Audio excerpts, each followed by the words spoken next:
নমস্কার বন্ধুরা, আমার চ্যানেলে তোমাদেরকে সকলকে জানাই স্বাগতম।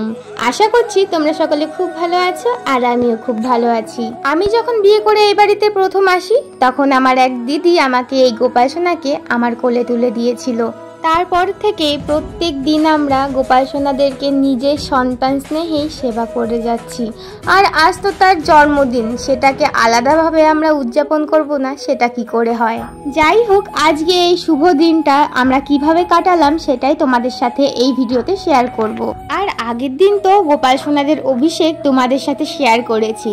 এখনো অবধি যারা যারা ভিডিওটি দেখোনি অবশ্যই দেখে আসো। ইনি হলেন আমার কাকি শাশুড়ি। সারা রাত নাকি ভোগ রান্না করার চিন্তাতেই এনার ঘুম হয়নি। এই দেখো, ভোর 5টার সময় উঠেই তাল ছাড়াতে বসে পড়েছে। বাড়ির ছোট্ট সদস্য বলে কথা, সবার মধ্যেই একটা উত্তেজনা কাজ করছে। আর তাছাড়া সবাই আমরা ভক্তি ভরে মন থেকেই কাজ করছি হাসি খুশি ভাবে। গোপু সোনাদের সব থেকে প্রিয় খাবারগুলোই আজকে আমরা গোপু সোনাদের জন্য বানাচ্ছি। এখানে আমি দুধের ক্ষীর আর কলার বড়া বানাচ্ছি।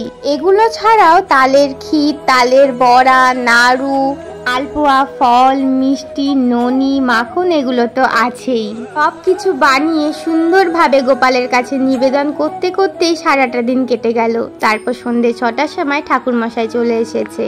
নির্দেশে যুধিষ্ঠিরকে বললো যে তোমরা তো অনেক দিন বাবা রাজত্ব করলে, এইবার তোমরা রাজত্ব পরীক্ষিতকে ছেড়ে দাও। তারপর ওই পরীক্ষিতকে ছেড়ে দিল। এবার ওরা তখন ওই স্বর্গে আরোহণ করলো। এদিকে কৃষ্ণ ওই ব্যাধির রাতে মৃত্যু হলো। ওটাও কিন্তু পূর্ব নির্ধারিত। ওই যে বালি আর সুগ্রীবের যখন এবার হাত জোর করো, ভালো করে হাত জোর করে ঠাকুরকে ডাক, বল ওম নমো ব্রাহ্মণ্য শিবায় ও ব্রাহ্মণ হিতায় জগদ্ধিতায় কৃষ্ণায় গোবিন্দায় নমো নমঃ। হে কৃষ্ণ করুণা সিন্ধু।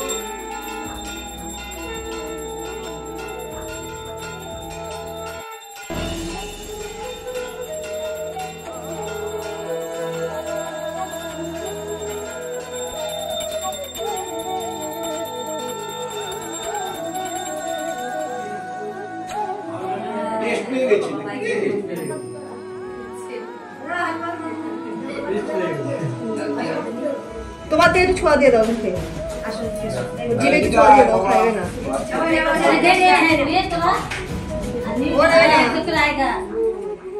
একটা বাচ্চা এমন থাকে না, সব বাচ্চা হাতে করে দিলে যেন to you, happy birthday to you, happy birthday to you Gopu সোনা।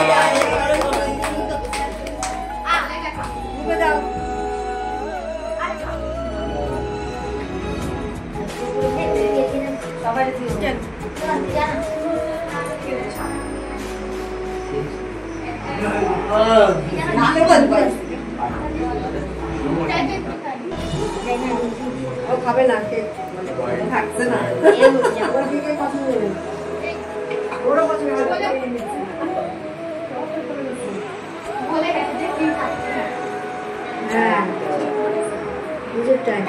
Happy birthday, happy birthday to you,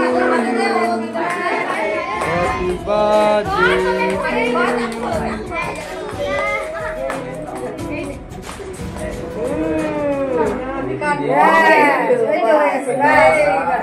পুজো শেষে আমার দিদি সবার জন্য প্রসাদ বাড়ছে।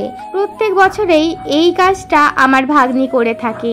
এই বছরে ও বাড়ির বাইরে থাকায় ওকে খুব মিস করছিলাম। জন্মাষ্টমীতে আমরা গোপাল সোনাদেরকে চালের ভোগ নিবেদন করি না। চালের ভোগ আমরা নন্দ উৎসবের দিন নিবেদন করি। আজ আমাদের বাড়িতে যারা নিমন্ত্রিত তাদের জন্য এখানে আমরা সামান্য কিছু খাবারের আয়োজন করেছিলাম। সবার শেষে সারাদিন পর এই খাবারটুকুই যেন আমার কাছে অমৃত সমান লাগছিল।